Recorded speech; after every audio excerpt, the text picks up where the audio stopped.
All right, troops, strong and conditioned, live and direct from Glasgow, Scotland. And tonight we are back in the burpee zone. We have the one and only, the burpee monster, the Dutch destroyer, the man who takes burpees to the next level, Mr. Tjibbe Gaastra. Jib, how are you, brother? Thank you. And I'm very good.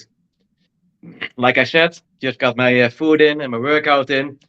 Needed to hurry, and now I'm here. Jib, do you train every single day?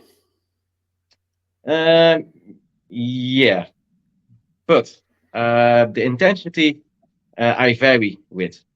So to question, And how do you decide to vary your training? Do you go through a period of auto regulation where you judge by your recovery levels, which in turn dictates how intense your training session will be? yeah, I just feel it out. I have no steady program. I try to develop something for my own, and I write down a lot. But I just feel it out. If you're feeling pretty shitty, you can do a recovery day with just maybe a run, walking, and mobility or something. And if you feel for it, just go. Yeah, give it all. Okay, so how like I know you do burpees, Jib. That's how I came to know about you, and that's how I met you. But I also know that you do resistance training. True. Can you give me and the listeners a brief outline with regards to everything that you do train? Do you do any other training modalities, for example? Well, yeah. Most of my workouts are body weight and burpees, of course. But I do resistance training. Shout out to Rob Simpson, who's making my program. Um, so I do now 4 times a week a weightlifting program. Uh, it's just for strength. I'm not doing any bodybuilding stuff.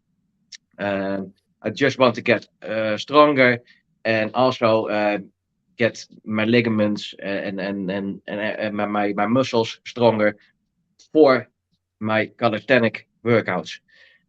So that is a part.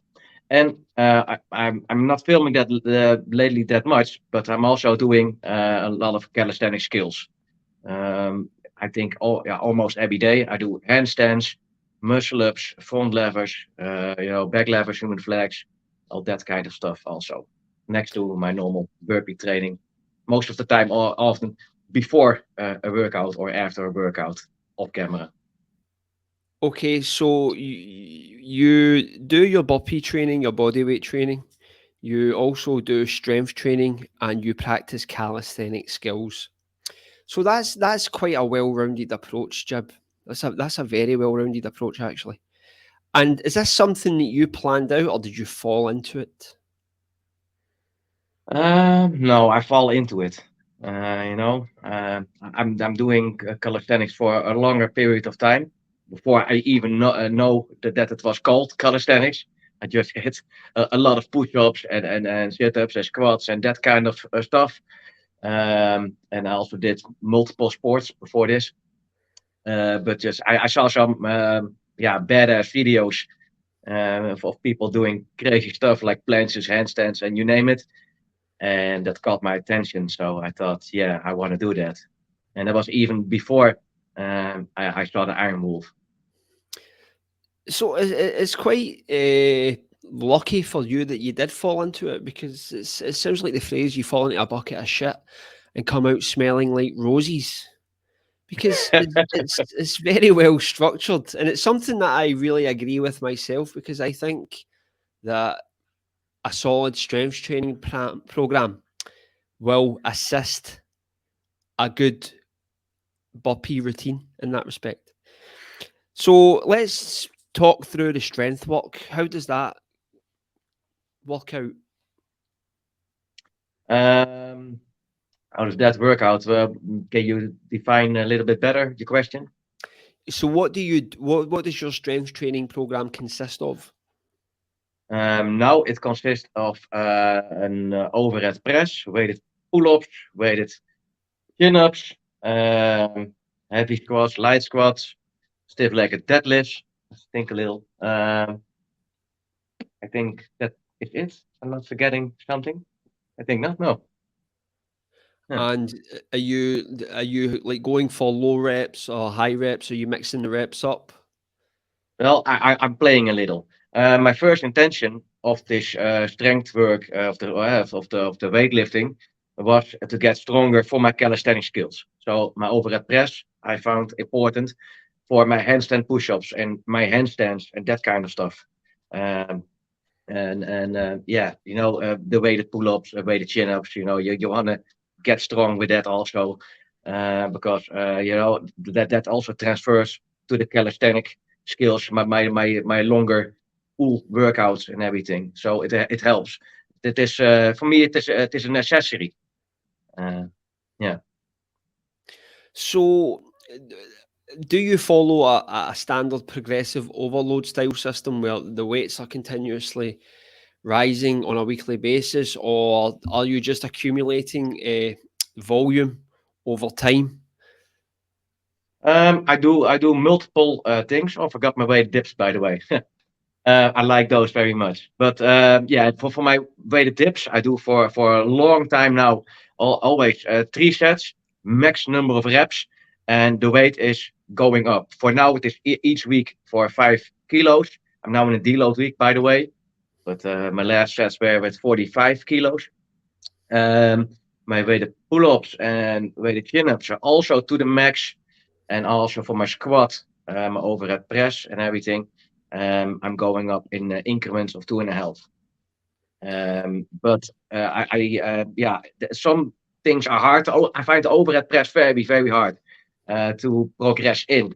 So sometimes I fall a little bit back, go up again, and we play a little bit with. I ask advice by Rob, and sometimes I go higher in volume, and sometimes I go a bit higher in the weight.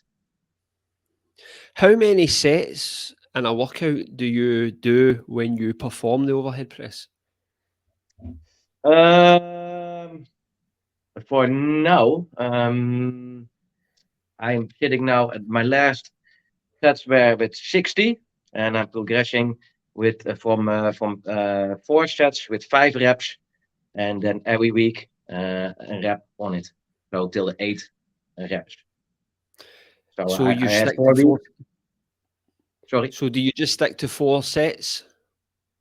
Yeah, just steady 4 sets, Yeah. and yeah. Yeah, just a personal opinion, but I think the overhead press is one of those moves which responds favorably towards higher volume and higher sets.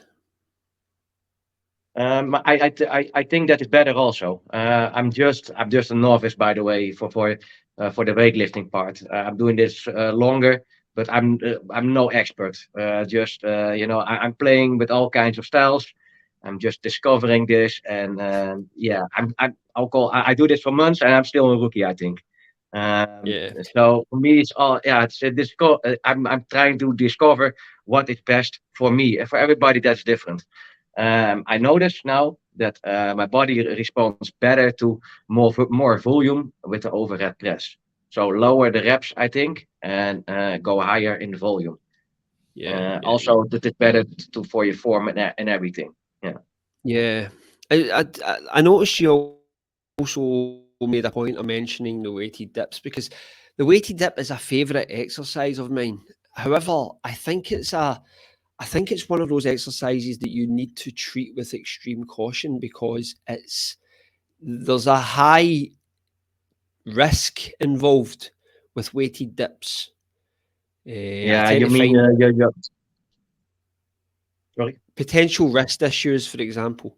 Like when I perform weighted dips, if I do any wrong move at any point, then I will develop wrist pain just through gripping the bar.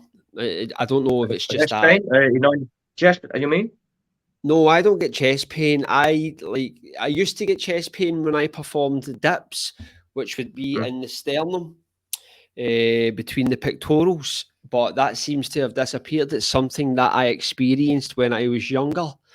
And I believe Dan John speaks about this and talks about when men go through puberty or when boys become men, that's a muscle that is still forming throughout that phase. So it is prone to experiencing that pain when performing the movement. Mhm. But the issues for me with the weighted dip tend to be either shoulder based or Ah, wrist based, which is a shame because it's an absolutely lethal movement.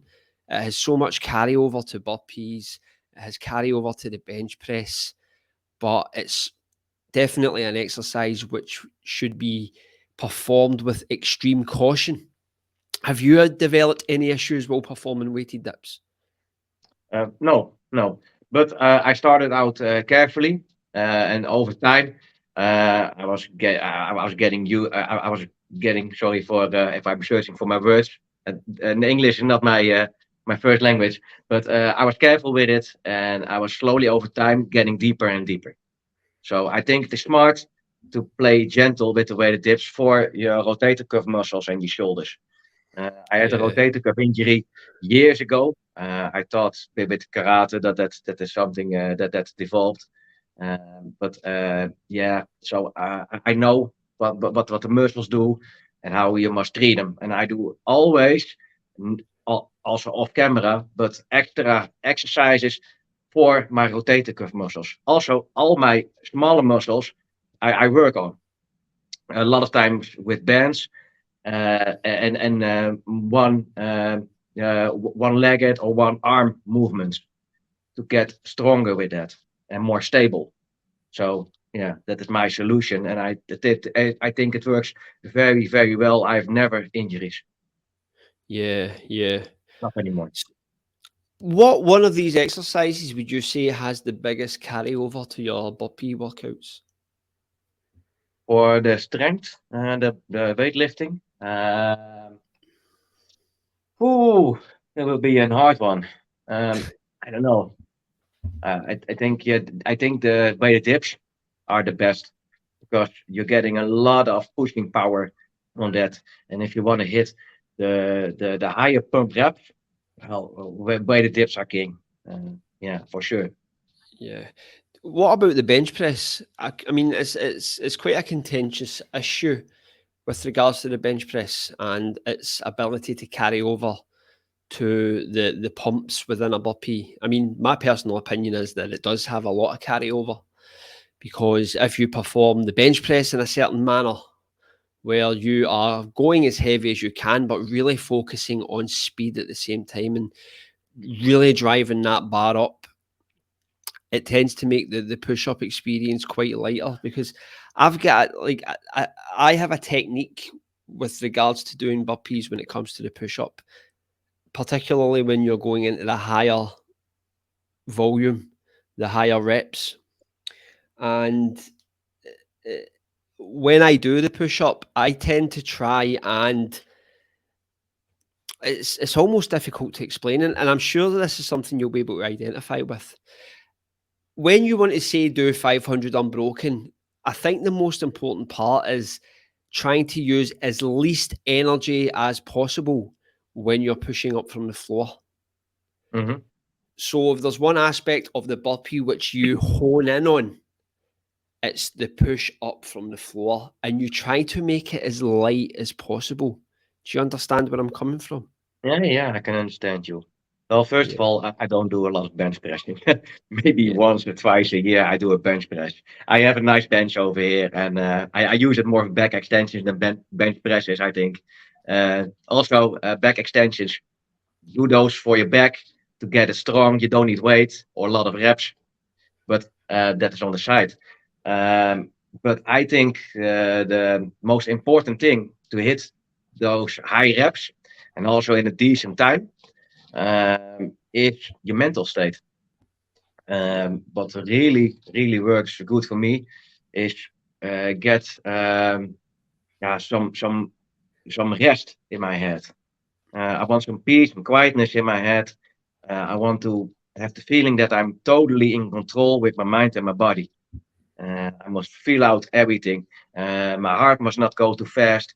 I must have my mind in check. I must have my counting in check that I not get confused. You know, that's also a thing. You know how it works.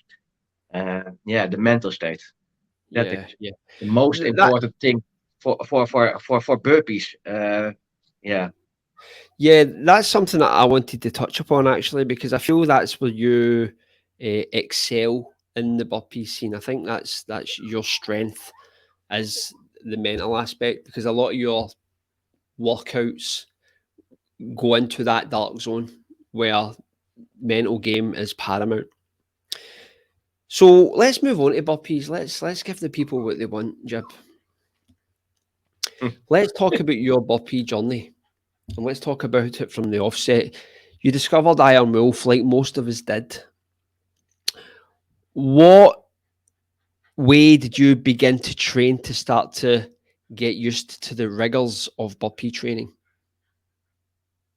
Um, Well, like I said, I did a lot of push-ups and sit-ups, squats, and yeah, that kind of stuff. Even before I was doing burpees, so I was already comfortable with doing a lot of high reps. Uh, but yeah, when I started Iron Wolf, and I was trying to copy him, doing a couple of sets. I was fucked, you know. And then came the realization. I thought I was in a good shape and a good condition, and the Iron Wolf was, yeah, he made me realize I was not there. What I had in mind, I was not that, you know. So what was the first Iron Wolf workout that you did?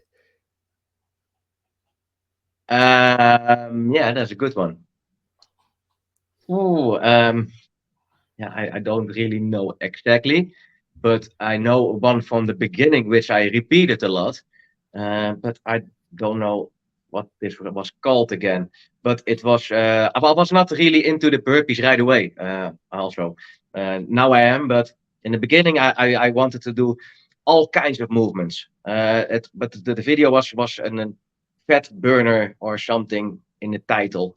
He was performing it on his square with this entrance with the two poles, and in the back. Also, this in the same place where he did the 500 Navy SEAL video.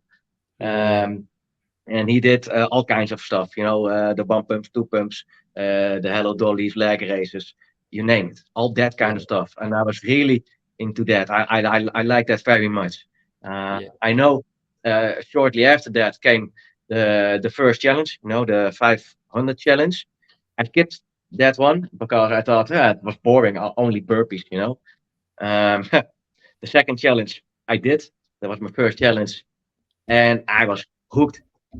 Um, I hated the Navy SEALs, by the way. Those were that was a traumatic experience from the start. Doing 300 Navy SEALs, I jumped right into the advanced. I don't give a fuck about that. So no, I was torturing myself right away. And yeah, that really made an impression on me. And that is where I started to fall in love with the high rep burpee also. yeah.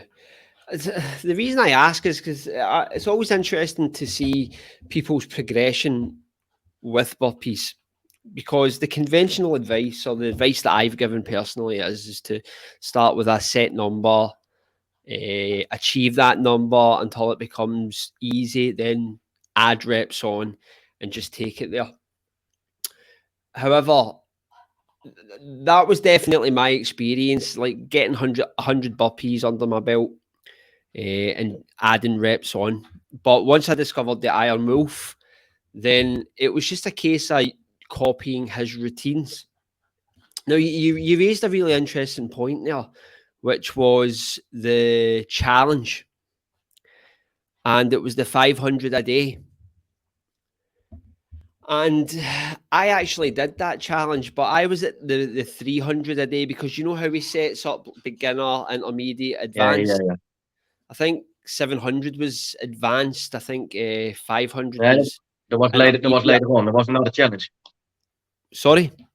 There was a challenge in the year after that.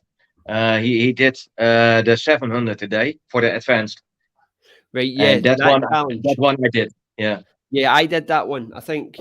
And what happened with that one was I think that's what built my base. I think that's what gave me the ability to create that platform in order to move up a level, so to speak. And that's probably advice that I would give guys who want to take their burpee game up to the next level, which would be to do that challenge 300 a day, 500 a day for a month straight. That will put you in such a good place. Yeah, I think so too. I agree with you. And also, it is important to do a lot of reps because you must find your own style. Everybody's built different. Everybody's stance is different. How you go to your knees, do your squat is different.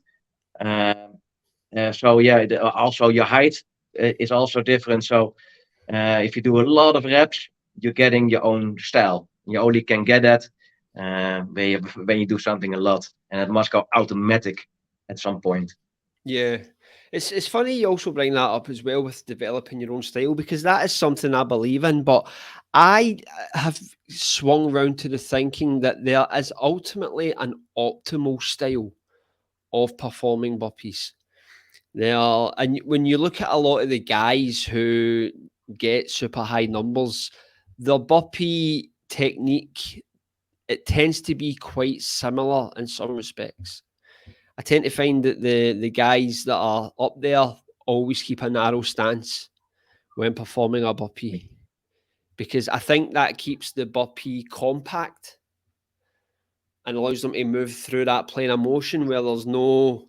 It almost creates a more aerodynamic movement, Yeah, and it yeah, also increases in efficiency with regards to getting down and getting up. Because I always found, like, if you look through my old videos, my stance was wide. And I mean, when you look through your old videos, do you notice any differences of how you were performing burpees back then? yeah. Well, it's been a long time since I watched some old videos of me, but I know from my memory that my stance was a little bit wider. Also the same as you. And I saw, the James Bruce, the toner, the Burpees Ikram. I saw the stance was smaller, so I also tried to copy that. It's also good to look at other people, try out different styles, and see what fits you. But if you want to be fast, you have to look at the fastest people around, and try that because it is working for a reason. And I think that they're on the right path. If your stance, also your legs tend to go all around. When you are a little bit when you are wider. So if you have your stance smaller, you're compacter, you're more tight with everything. Yeah, you can make it more fluid. Yeah. Only when you get tired and do hundreds of reps, you have that your stance is getting a little bit bigger. Your the jump up is going to be different. Yeah, Yeah. It's weird with burpees in that respect because the only time that you should ever really have a wide stance, in my opinion, is when you're performing it with a squat chaser because then the burpee mm, changes to a yeah, certain true. degree because you need to go straight. That transition into the squat needs to be fast. Yeah, Because I think when we do burpees, we get into that mindset that we have to remain in perpetual motion. We need to be constantly moving when we are doing things because you know yourself when you're making a burpee video or a workout, the last thing you want to do is rest. yeah, true. And also, I like to keep my reps as fluid as I can. Shout out to the Burpees King. He was the inspiration for that, of course. But it just feels so much nicer when you flow through a workout. You have the feeling that you are flying, you know? Yeah. Would you say that your burpee is constantly changing to this day?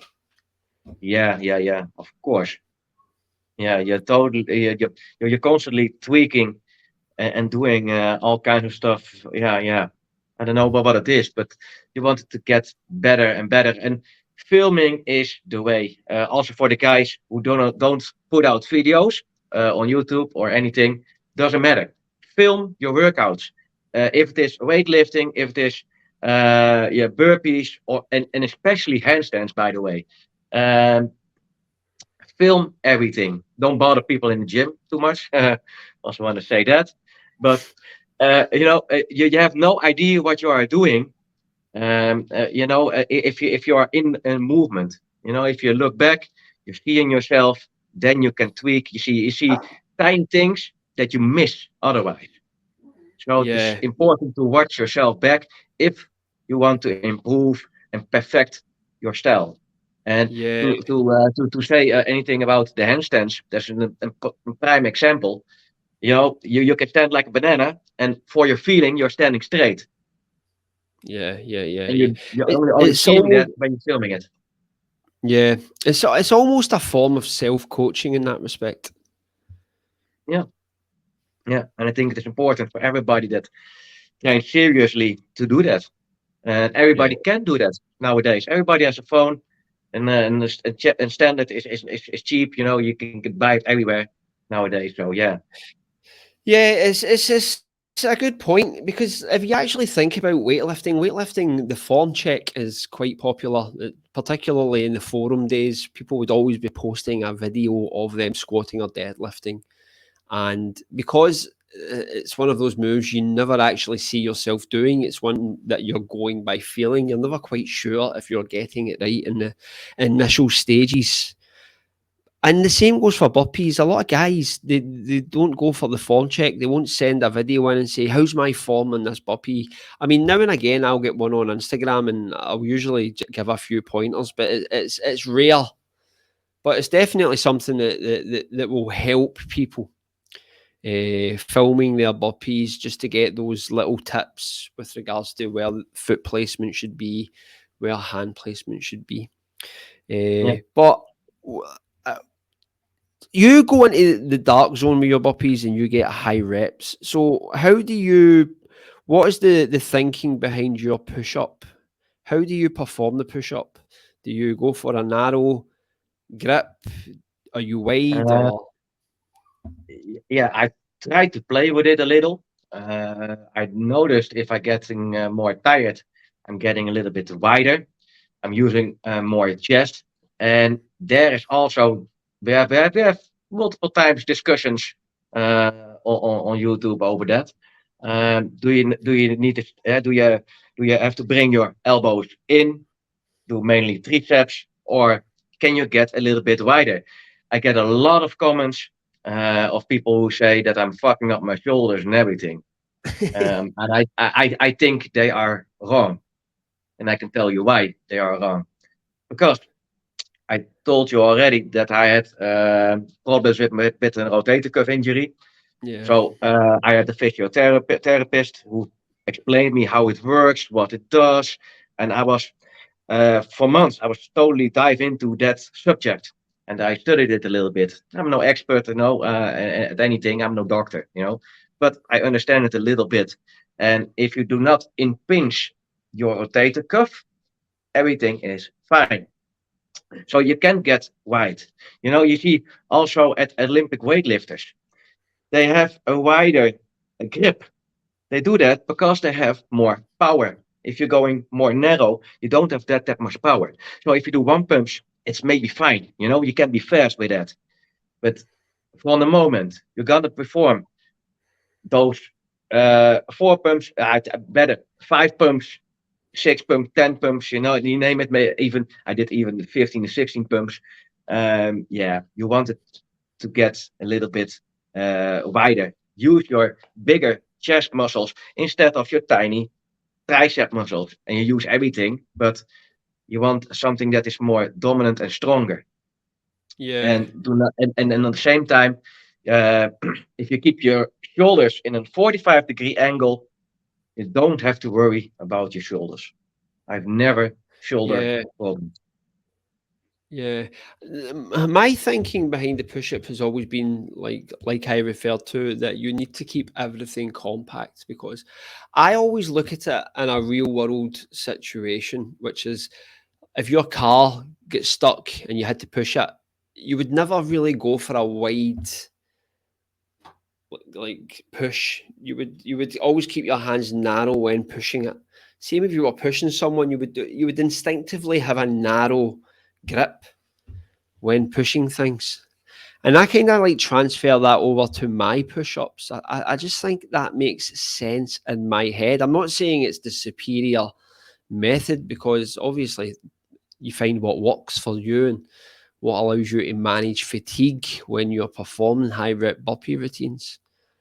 But in my head, the narrow stance or grip seems completely natural because it's something that you would do without thinking.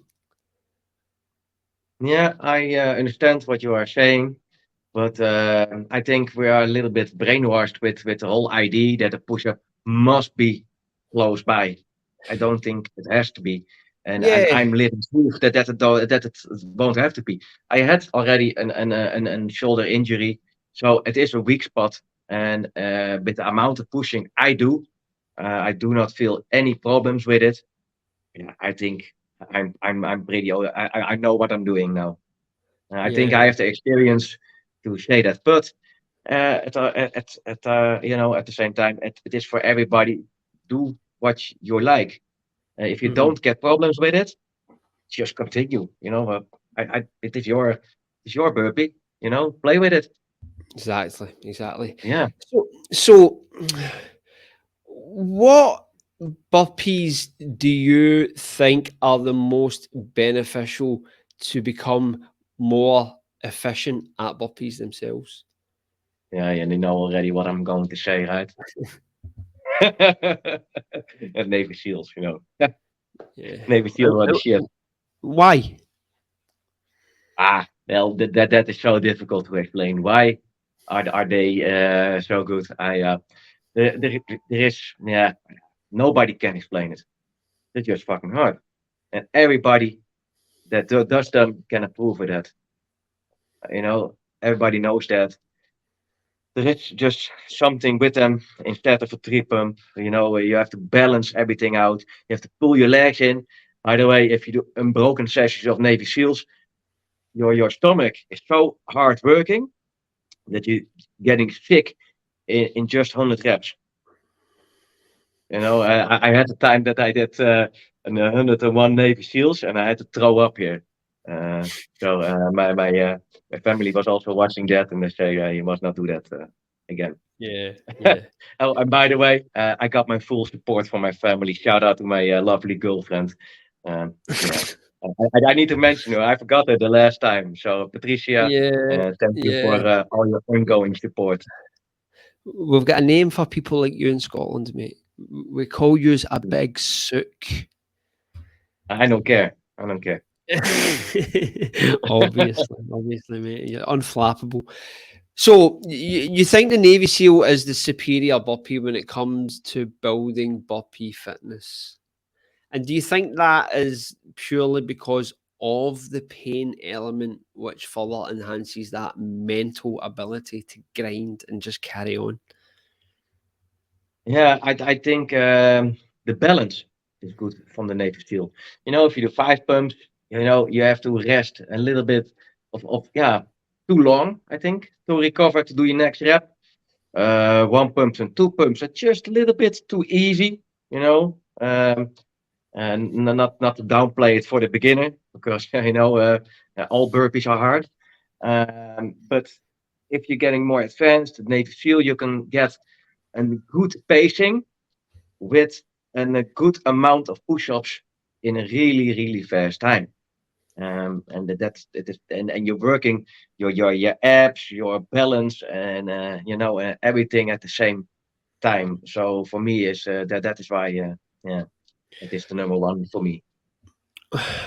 When should someone bring Navy SEALs into their training program? A beginner, for example. Um, well, I think you can do it as soon as possible. Only and you also mentioned it a lot. Don't rush your burpees in the beginning. Do them slow, play around. The the to put it better. I see also a lot of other videos, of course, on Instagram, YouTube, and everything. And I see also a lot of times people doing burpees, but not doing a full push up, not pulling that leg fully in and everything. And I see people who are not ready for the high reps. My advice is play with it a little bit. Do sometimes a rep and do it good with a full push up, a full bringing in from the with the knee and everything. Some people will want to do those high reps and want to do the Moses Cuevas type of thing, but not ready for it. I know you want to look flashy and everything, and put the nice music on it and some motivational words and look at me what I'm doing. Uh, but you have to be real with yourself. Yeah. Yeah, Are you yeah, speaking about Navy SEALs in particular here? yeah. Or are we just talking about burpees in general? Burpees in general. Yeah. Yeah, I agree. However, what the range of motion is a funny one for me, because when I began my burpee journey, or when I got a good few months into it and started to become efficient and adjust technique accordingly, I became a stickler for form. Like, yeah, full range of press up, chest to floor, full lockout. However, once I had mastered certain elements of the burpee, I felt like bringing the shorter range pumps in was fun. It was getting a lot of blood flow to the muscles. So I would never really discount shortening the range of motion unless it's used in the proper context. If you're learning the burpee, then you need to nail the technique. But once you have mastered the burpee, then you can have fun with the technique, yeah. because Why not? it's ultimately comes down to the response you're looking for from the burpee. I know, like, if I can get 100 burpees, 100, 3, 4, 5 pumps, and keep the pumps rapid, I'm still going to get a good cardio effect. I'm not going to really build a lot of muscle, probably, because I'm not getting that full range of motion, but I'm going to get a good blood flow to the muscles and get a good pump. So I think they can be used in the right context in that regard. But it's very interesting that you bring that up, because I think that burpees are very intoxicating in the sense that we want to do high numbers straight away. Like, Yeah, how long did it take you to do your first 1,000 burpees, for example? Um, well, have to think about it. I thought it was my my second challenge, the third Iron Wolf challenge. Yeah, that was the third. Yeah, my second, the third Iron Wolf challenge indeed, and it was my second challenge. I know it was with Old Year's Eve, and he was doing a live video, with the 13 on the burpees, and I followed the video. I was not at that level yet, so I had to pause the video sometimes. But I did 1,300 burpees, also my first 1,000 for the very first time. Yeah. What advice would you give to people if they wanted to achieve 1,000 burpees? How should they go about that? Um, well, yeah. If you want to do that, you must be comfortable with the 500. If you can do a 500 and you have reps in your tank and you think you can go for another couple of hundred, you're ready. You can do that. The last couple of hundred suck always. Doesn't matter. Also for experienced guys. So you have to get through it mentally. But that's all right. But if you're getting to your 400 and you're not, you're getting nowhere anymore with pushing up and everything or standing up, you're not ready. Yeah. Simple. Would you say, right? This is like a question, right? That's popped into my head. But Do you think the first time you ever did 500 burpees was more difficult than actually doing 1,000? Um, yeah, I can't, to be honest, I can't remember my first 500. Some people know them because this, a landmark. But yeah, and I don't know anymore. But I Yeah, know the beginning is the hardest, yeah, for yeah, sure. Because yeah. yeah, I, personally speaking, I think my first 500 were one of the worst burpee routines I have ever performed because I had no sense of pacing. I just wanted to get mm, that 500 under my belt. And you don't have any system in your head how you're going to break down the reps. Like Pelican Bay is a great system for getting your first 500 because there's a carrot at the end of the workout and it's structured in such a way which every single set is getting lower in reps. yeah, I think that is a good one. It was not. I did it a couple of times, but it was not my routine for in the beginning. I was just getting to the reps, and you're going, like you said, you need to have a good pace, and you're going way too fast at the beginning. You want to get it done as fast as possible. And after your first 100, you're thinking, shit, I still need to do a lot more, and I'm totally cooked already. So, Yeah. keep your pacing. Yeah. Yeah. I think for my first 500, I was breaking it down into sets of 50. And then when that started getting too tiring, it became sets of 25. But it was just such a fucked up way. It didn't make sense. And I could really Mhm. feel that fatigue kick in round about the 250 mark. And I also hadn't developed the mental capability to carry me through. I mean, it was there, but it was very weak. So, Yeah. in that respect, how do you develop that mental capability to perform the darker burpee routines? Well, I guess experience first, because you have to you have to get to know your burpee routines. You know how to feel at a certain point, and you know what is coming. So that is very nice, of course.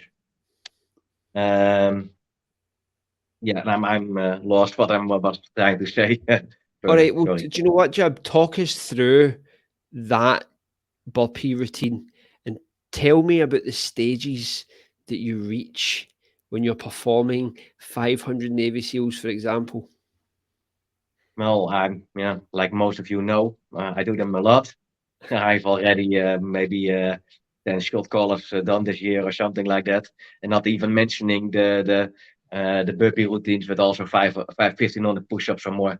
But yeah, I'm always working to my first 100. That is my first mark. I always wanted to be around between the 12 and 30 minutes. That is for me standard. And I must feel fresh at this point. Um, I, I must mention also the beginning. The beginning is also very important. Now let's start with the beginning. My first set is always, most of the time, unbroken. If I can do a set of 35 till 40 Navy SEALs unbroken, and I still feel good, I know I'm gonna destroy the workout.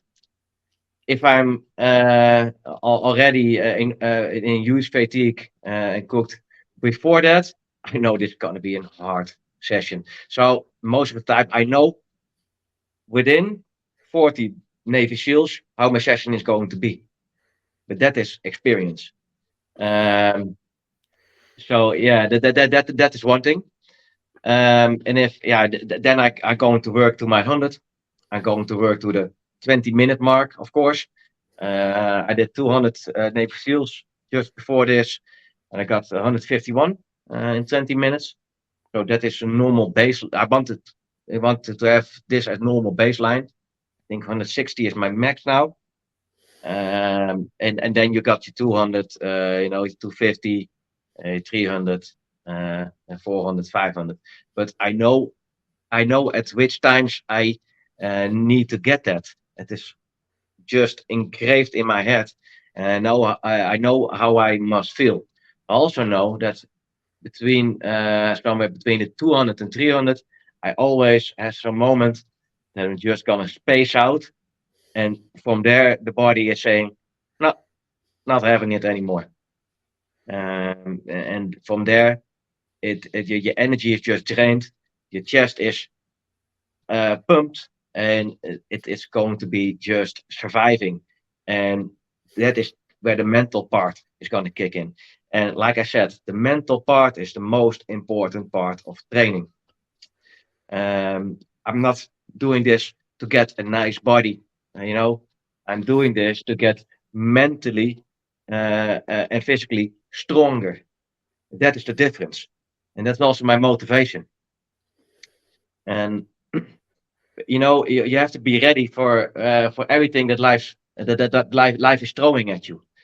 And burpees are a perfect way to train that, because it doesn't matter how many times you're doing a shot caller, it stays fucking hard every time. You have to survive every time. And some Yeah, days are easier, some days are harder, but yeah, you must find something in yourself that really wants it. And yeah, and I have that even more when I try to do that on time. So yeah, I also like to hit PRs with short callers and everything. yeah. Yeah, Because like when the Iron Wolf was on, we spoke about the law of diminishing returns with some of these burpee routines, and to be honest, you perform some of that style of burpee routine. Like for example, a while ago you did 1,000 Navy SEALs. Now, 1,000 Navy SEALs is an admirable fate or accomplishment that cannot be denied. But there is an element of lunacy in there because after a certain amount of reps, there's nothing really happening at that point. It's just a case that you're building up fatigue. You're not going to yeah, really get any stimulus, or there's not going to be an adaptation. You're just torturing yourself. yeah. I saw the video, of course, and I think he has a point. If you want to train just to get a nice body and everything, if you want to be fit, you don't need to do 500 Navy SEALs. I can agree with that. You know, it is just something that I like because it is a mental thing. Do And you do like, you yeah, do you perform these routines to try and set yourself apart from the pack, so to speak? at the beginning, yeah, I was doing that. But for now, some people walk, do runs for a marathon. That's Yeah. crazy enough, by the way. But you have also people that does ultra marathons. Those are guys are even crazier. I'm not Yeah. trying to compare myself with that, but to have a bit of insight, yeah, how you can look at things. And Yeah. I like those ultra marathons with burpees. That's why I love those. And why I love those? Well, I don't know. I just fell in love with them. Yeah. And Yeah. I'm not. I'm in the beginning. Yeah, I know you're trying to impress. Yeah, I'm not making videos for nothing. You bring them out. You want people to find something of it. But now it is. And it is still an ego thing, by the way, because you publish a video and it's nice to get attention and everything. And I like that. I'm just forward with it. But now it is a personal thing. Uh, Yeah. the state of mind. It also it gives me clarity. It gives me peace. Those high reps. And a session of 20 minutes is just not sufficient for me. Yeah. It's That, that simple, that's actually Yeah. sorry.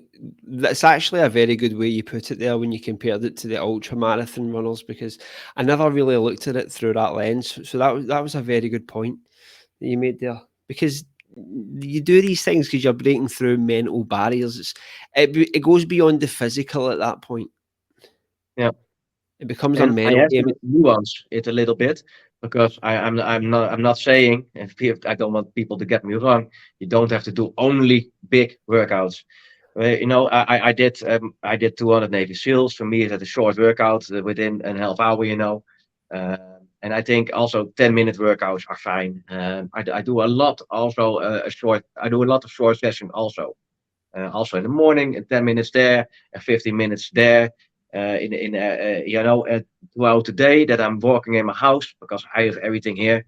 Um, so I think the most of your workouts have to consist of shorter workouts because if you're gonna fry yourself every day, and that is where the Iron Wolf has a good point. Have nothing anymore, nothing in the tank. You're not worth anything, and you have to do also a normal life. I'm a normal working guy. I've also a physical job, and also for me, the training helps me to be strong at my work. I carry a lot of heavy shit. I have to be, in with the mask and everything because I remove asbestos. So I need to be in a good condition, and I want to make life easy for me. A colleague of me, I had a talk this morning. He was doing runs now. That's new for him. Um, but yeah, he was talking to me that it was easy to walk on the stairs with some stuff. Well, other people are getting tired, and he was also getting tired months ago. Yeah, And that is the beauty of training, to make life easier. But if you go too far, you're not gonna make life easier. You make it yeah, harder. So yeah, you have to balance those heavy workouts. yeah, yeah, I want to add something. Um, Navy and my shot collars. In the beginning, I was not doing shot collars on a regular basis. If I do once a month a shot collar, I was fried. Only over a longer period of time, my body was getting used to uh, these bigger numbers. You won't get this in a short period of time. And also to compare it with running again, that's that colleague of mine, he was running. He did a 10K last week. His knee bends. He got problems with his knee bends. That is because he was not used to those big runs. It takes a lot of time for your body to adapt to those bigger workouts. And your muscles can adapt within weeks, but your smaller muscles and ligaments and everything, joints, they need to take sometimes years to adapt to that. Most people don't realize that. So it is a process of years building up to this um, to this consistency with those higher numbers. yeah, and absolutely, absolutely. You've always had a very holistic approach to fitness. Like Can you explain that for me? What you mean with holistic? there's always been a multi-pronged approach. You don't go into things with like tunnel vision. You come in at different angles. You're very injury conscious. You're very mobility conscious. You're very strength training conscious. There's a versatility there. But the one word that you mentioned there that immediately struck out was the word balance. And I think balance is something that has become a bit of a talking point lately. Because I made a video talking about that very thing, which was that you had to have a Yes. balanced approach. And it seemed to annoy a few people who felt that burpees were all you need. Yeah, you mean your video with the busy dead army coming after your ass? Yeah, I suffered an attack from the busy dad army. Mhm. Yeah. What are your thoughts on that approach? Because, like, I think I know what you're going to say. I think the listeners know what you're going to say, going by what you've said throughout the whole podcast. But do you No, feel that? Burpees are only part of the equation. Well, it's just what you want, where you want to be good at. You want to be good at burpees? Fine, do burpees. But if you want to be good at squats, you have to do squats. If you want to be good at handstands, you have to do handstands. Every movement is very specific. I don't care what people do. People can do thousand sports and stuff. If they want to. People can only do one thing if they want to. That is up to them. I'm not. Everybody has his own life and their own responsibility for that.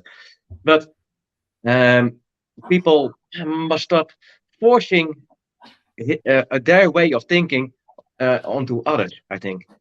But because a lot of people say you have to do this, you have to do that.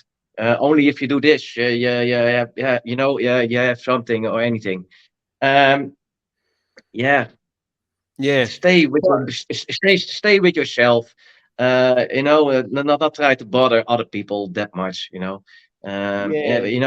Like I said, if you want to be good at burpees, do your burpees, but you won't get good at handstands. I can tell you that. Yeah, but there's a degree of specificity to that. Like, if you're going to train something specifically, then you're going to get good at it. So you would focus on that. But ultimately, like, if you just concentrate on burpees alone, then there are going to be imbalances which are going to rear their ugly head over time. And there are going I to be think so. overuse injuries which Yeah. rear their head over ugly time. So I think you must find a good balance with of course the pushing, pulling, the legs, everything, and also like I said, you must also train your smaller muscles, your rotator cuff muscles, the smaller knee muscles. I do also the weightlifting. I've also in my head, if I get old, I want to have dense bones because you're gonna break something very fast. That is helping for me at an old age. That's proven. I like also to read a lot about scientific stuff, with training and everything. And I, I I try to listen to smarter guys than I am. And I told you, but we talked about also a little bit. I'm watching all kinds of guys. I'm watching the calisthenic guys. I'm watching Olympic weightlifters. I'm watching combat sports professionals, and I try to take the best of everyone. You know, and the best sportsmen in the world are not doing one thing only. They're doing a diversity of movements, most of the time very specific, And somebody that is ice skating is doing a lot of things with the legs, They're not doing a lot of pulling, But and I try to watch them and try to learn from what they are doing because I'm just a normal working guy, trying all kinds of stuff out, trying to be as good as I can at what I do. But I'm no expert, and we're always learning. We're always adapting and switching everything to be better. yeah, And it's all fine if you want to do burpees. You're getting crazy fit from burpees. And if you eat right and you're doing a lot of burpees, you get a six pack, you're ripped and everything. You can walk out the beach, with your chest forward, and yeah. But so this is yeah. this is I, just th- what you want. I think that's your selling point, Jib, that you're just a normal, hardworking guy who does superhuman things. So, I don't say that. I think and, and, anybody and can do that. so I think that's a good note to end on, that wee positivity note there with regards to you being a normal guy. So, Jib, just before I shoot off, is there anywhere people can find you? Of course, at Tjibbe Gaastra. That is my YouTube channel. Um, for TJIBBA, GAASTR RA. Jib, RA. Jib, I have Jib, to Jib, do it in English. It's difficult, Jib, I'll but put it in the I'm description. sure you put it somewhere down Yeah, there. I'll put it in And the I have an description. I'll do the Instagram. hard work for you. I'll do the Sorry. hard work. I says I'll put it in the description. I'll do the hard work for you, mate. Yeah, that was not necessary to say that like that. Yeah. Anyway, Jib, thank you very much, mate. I really enjoyed that. That was a good deep dive into the world of burpees. Well, thank you very much. All right, take it easy, buddy. Thank you.